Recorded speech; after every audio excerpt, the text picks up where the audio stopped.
ছবি সেখানে উঠে এসেছে।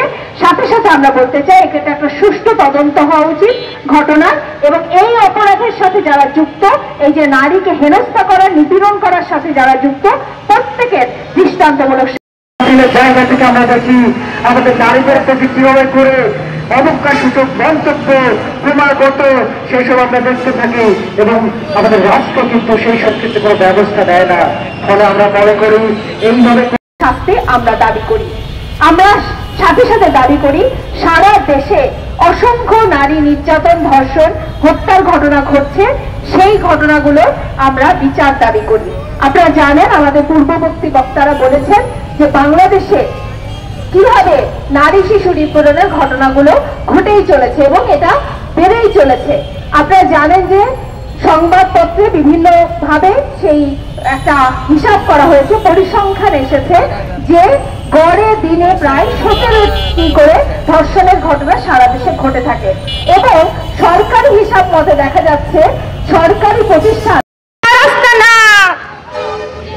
ভেঙে দাও, গুড়িয়ে দাও, ঘরের বাইরে নারী নির্যাতন বন্ধ করা করতে হবে, ঘরের বাইরে নারী ধর্ষণ, ঘরের বাইরে নারী নিপীড়ন, চালো রে চালো,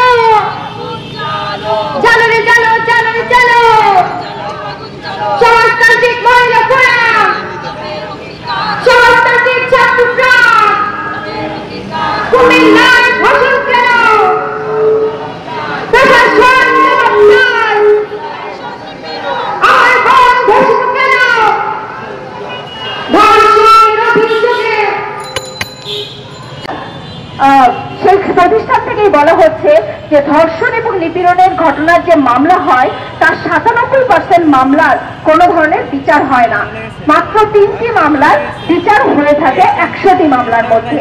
এই যে 97টি মামলার কোনো বিচার হয় না, সেক্ষেত্রে সেই পরিসংখ্যানগুলো বিশ্লেষণ করলে দেখা যায় যে অপরাধীরা যখন টাকা এবং ক্ষমতার সাথে যুক্ত থাকে সেই ক্ষেত্রে কিন্তু সেই মামলাগুলোর কোনো ধরনের বিচার দেখা যায় না, এবং মামলার দীর্ঘসূত্রিতা, আইনের দীর্ঘসূত্রিতাও সেগুলো বেছে নিয়েছেন।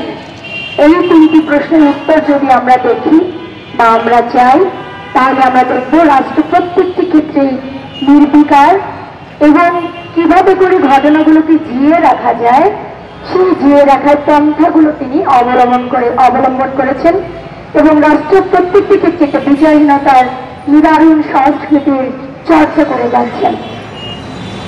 আমাদের রাষ্ট্রপ্রধান শান্তিতে নোবেল বিজয়ী, তিনি একজন অর্থনীতিবিদ, ক্ষুদ্র ঋণ দিয়ে সারা বিশ্বে নাম করেছেন, কিন্তু তিনি শান্তিতে নোবেল পুরস্কার পেয়েছেন। তিনি আমাদের রাষ্ট্র পরিচালনায় আছেন। তিনি ঘোষণা করেছেন 3টা শূন্য তিনি সারা বিশ্বে করতে চান। একটা হচ্ছে কার্বন শূন্য তিনি করতে চান, আর এটা হচ্ছে বেকারত্ব শূন্য তিনি করতে চান, আর এটা হচ্ছে দারিদ্র শূন্য করতে চান। এই 3 শূন্যের জন্য তিনি নাকি লড়ছেন।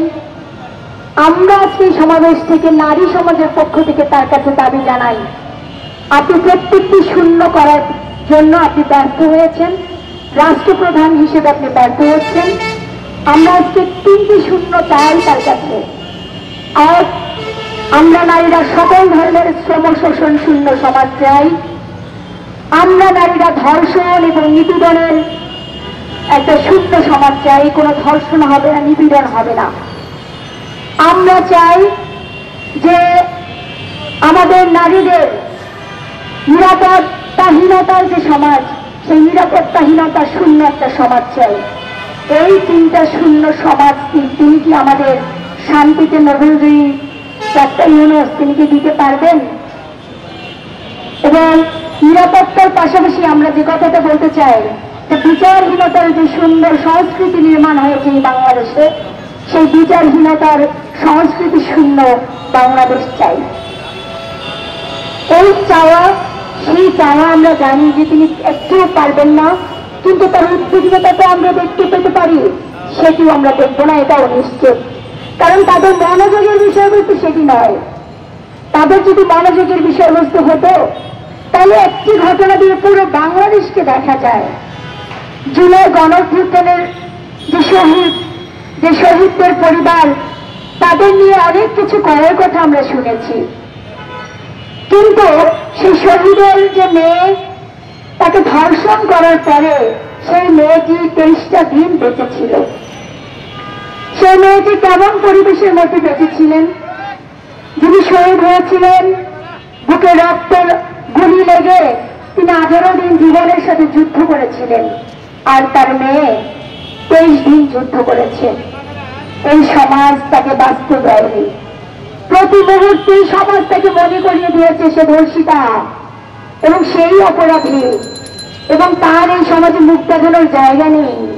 একটি নারী যখন নির্যাতনের শিকার হয়, একজন নারী যখন নিপীড়নের শিকার হয়, সেই নারীরই যেন সকল দোষ।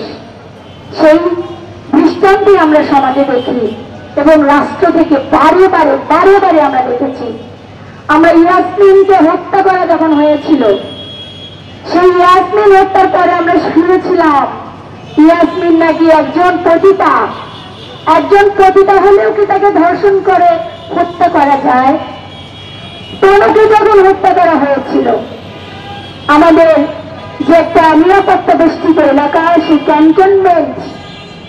ক্যান্টনমেন্টে যখন তনুকে হত্যা করা হয়েছিল, সে সময় বলা হয়েছিল যে তনু হচ্ছে চরিত্র খারাপ, কিন্তু সেই সময় তনুর চরিত্র নিয়ে টানাটানি হয়েছিল। কিন্তু সমস্ত সমাজ দেখেছে যে তনু কিভাবে